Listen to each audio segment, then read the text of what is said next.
CBS Radio brings you The Couple Next Door, written by Peg Lynch and starring Peg Lynch and Ethel and Bunce.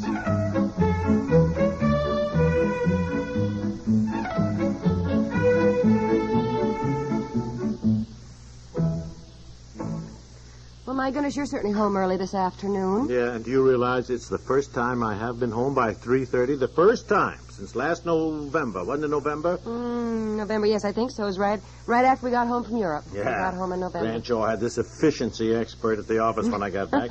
Wise guy who persuaded Grandshaw everybody was more efficient at 7 o'clock in the morning. Well, now look here. Yeah. Honey, admit you're getting used to getting up early. Go on, admit it. Never. Well, I Yes, admit it. yes. I will never get used to getting up at 5:30 in the morning and staggering to the office by 7 o'clock. And the whole great idea was that we'd all be out by 3 in the afternoon. Yes, I know. It'd be wonderful in the summer, they said. Well, why aren't you always out at 3? Why? Because business is still going on as usual with everybody else in town. Everybody else that we're doing business with. Sure. Then they're not up and, their office is at any 7 o'clock in the morning. No. I tell you, my boss has some wacky ideas, but this one really is a Lulu. I mean, and between you and me, he knows it's not working out, but he's too darn stiff-necked to admit it. Yeah. Well, anyhow, you are home early today, which is wonderful, because you can keep an eye on Bobby. I have a committee meeting, dear, so... Look, one reason I'm home early is so I can finish fencing in the pen for Brownie. Well, Betsy will be home from school very shortly, and she can help watch Bobby, too. Back there she comes now. I thought I heard the school bus. Oh, honestly, look at her. Why? What's the matter? Ambling along, kicking stones, scuffing her new shoes in one hand and her mouth. Betsy! What? You know perfectly well what? Take your fingers out of your mouth. You stop biting your nails. Seems to me she's getting worse. I know it. honestly. I don't know what to do. Well, I'll go see if Bobby's awake from his nap. I'll get him dressed, and then you watch him. Now, look, I'm going to be busy with that fencing now. I want to get it done today. If we don't get Brownie penned up and he wanders over to Cutler's place again... Where is he now, by the way? The dog's in the basement, and Betsy will help watch Bobby. Now, I'll be back about 5:30.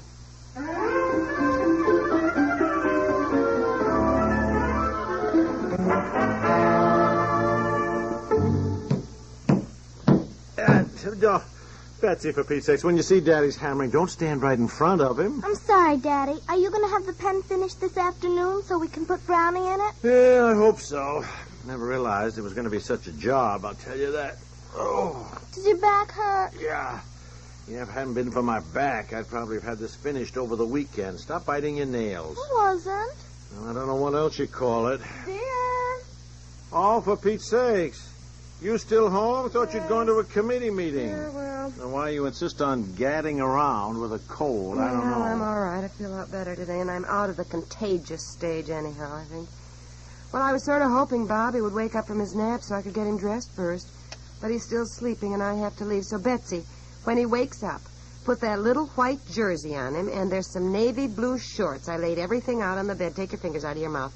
And don't forget Brownie is in the basement, and if he barks to come out, you must put him on a leash, which is hanging on a hook behind the kitchen door. I guess that's everything. How are you doing?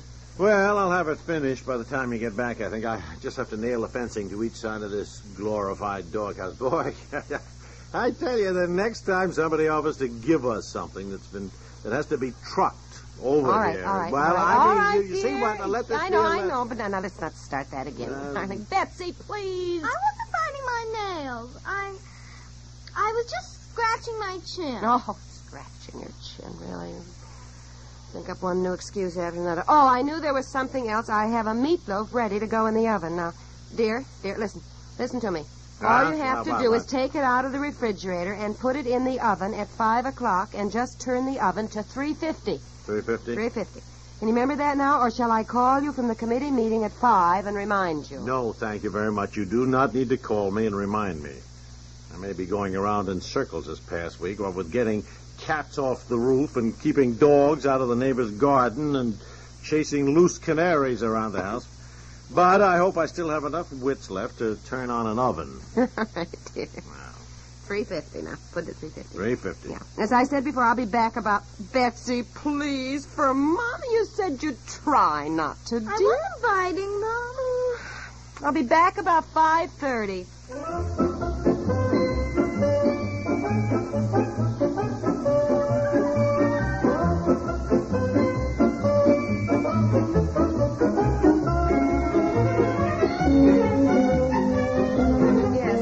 did he say? Ordinance. The city ordinance came up, yes, and then this Mr. Cutler across the road said we had to keep Brownie in our yard or he'd report us. That it is a city ordinance.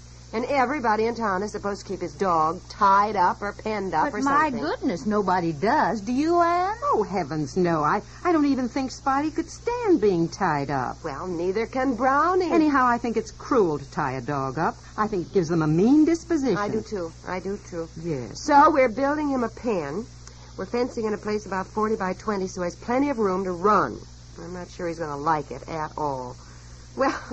This isn't a committee meeting about our dog. It doesn't seem to be a committee meeting anyhow. With 3 of us, where is everybody? Well, Mabel Buckholz is coming and Marian Gardner, but they said they might be a little late. Also, Joan Schmidt, Mrs. Houston. They said they'd be here. It'll be time to go home. You'd think being chairman of this committee, Mabel at least would be on time. I guess I missed the last meeting. What are the latest developments in our attempts to improve the downtown traffic congestion? Well, I missed the last meeting, too. Were you there, Elinor? Yes, and I think Mabel went to see the mayor and got nowhere. She said he was very charming, that he was delighted to see our women's club was taking such an interest in civic improvement. But he did not feel that this was the right time, and so forth. Yeah, it's election time. Doesn't want to commit himself. I think Mabel said that the stores don't want trucks to make deliveries only at night. It has something to do with hiring a lot of extra people or something. I think the mayor is afraid of losing the vote of the businessmen. Well, I think the businessmen better start being afraid they're going to lose their customers. I know I'm not going to cope with that downtown traffic. Spend half an hour trying to park. In fact, I notice now, I hardly ever go downtown. I mean, I go out here to the shopping center. You know, I do, too. I never go downtown. We warned them about that 3 months ago, and goodness, they got all excited. Remember? Oh, yes, they were going to do something to make the downtown easier and more attractive to shop there. Businessmen's Club were frantic. They were in an uproar.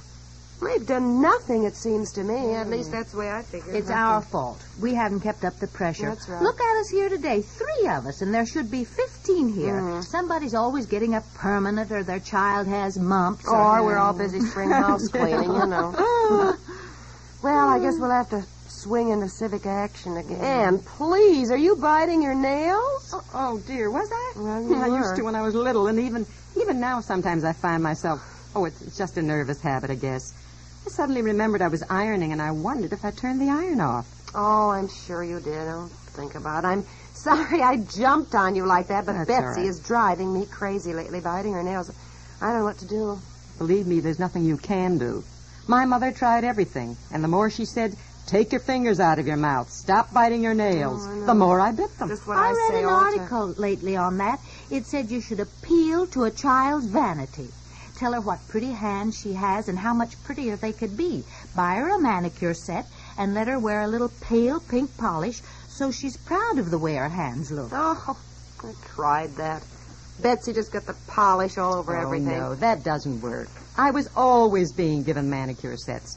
Why, Mother even put some terribly bitter stuff on my nails. I just licked it off, kept right on biting my nails. Believe me, there's nothing you can do until Betsy herself decides to stop. You know, I never had nails until a boyfriend in high school said, gee, your hands look terrible. Why do you chew your nails? That's when I started to think, I'll bet.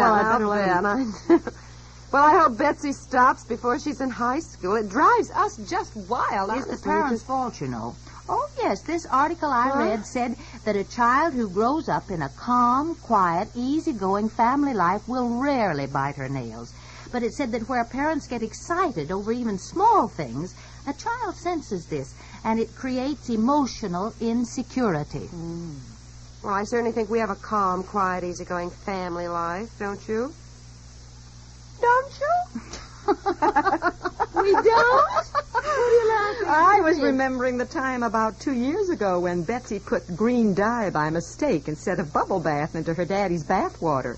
And I seem to recall that Daddy was hardly what you'd call calm. Well, I think anybody has a right to get hysterical when he's dyed green Do you know that for nearly 3 days he looked like some monster from another planet? It took that long, really, to wear Well, off. just the same. While we're waiting for the other committee members, I'll find that article on nail biting for you. Thank you, Elinor. I guess I better read it.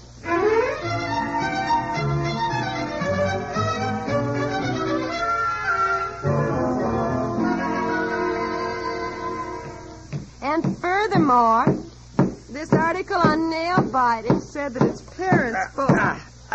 There, by jumping Jupiter, the dog pen is finished. Fine, dear. Listen. Betsy! Wait a minute. Don't call. I wanted to tell you. This article Elinor showed me said that a child who grows up in a calm, quiet, easygoing family life will rarely bite her nails. It said where parents get excited even over, small things, a child senses this and it creates emotional instability. That's what it said. So?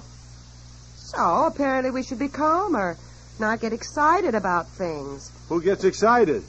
Well, dear, there have been occasions when you have been... Me? Well, Now it's all my fault that Betsy bites her nails. I didn't say that. Well, of course I'm to blame, too. Did you call me, Dad? Oh, yeah, come here, honey.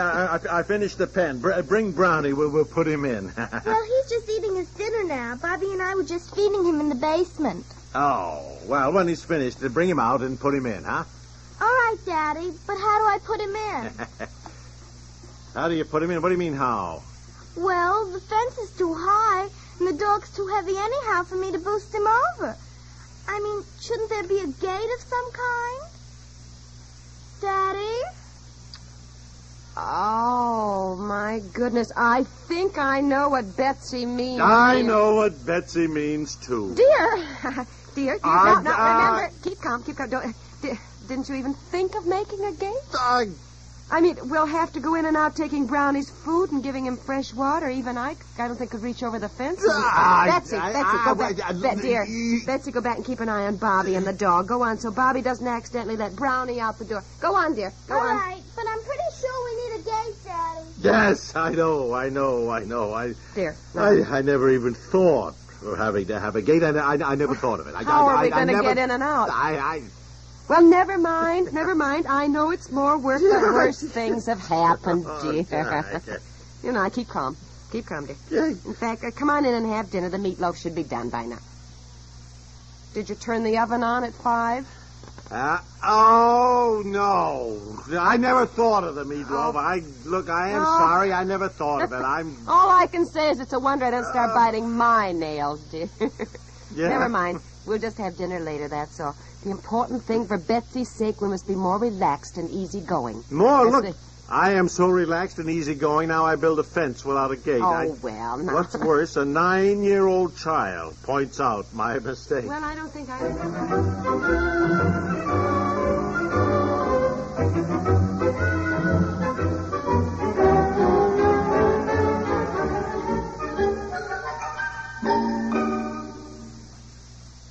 There's no time for a good time like Comedy Time, and no place else but CBS Radio to find it.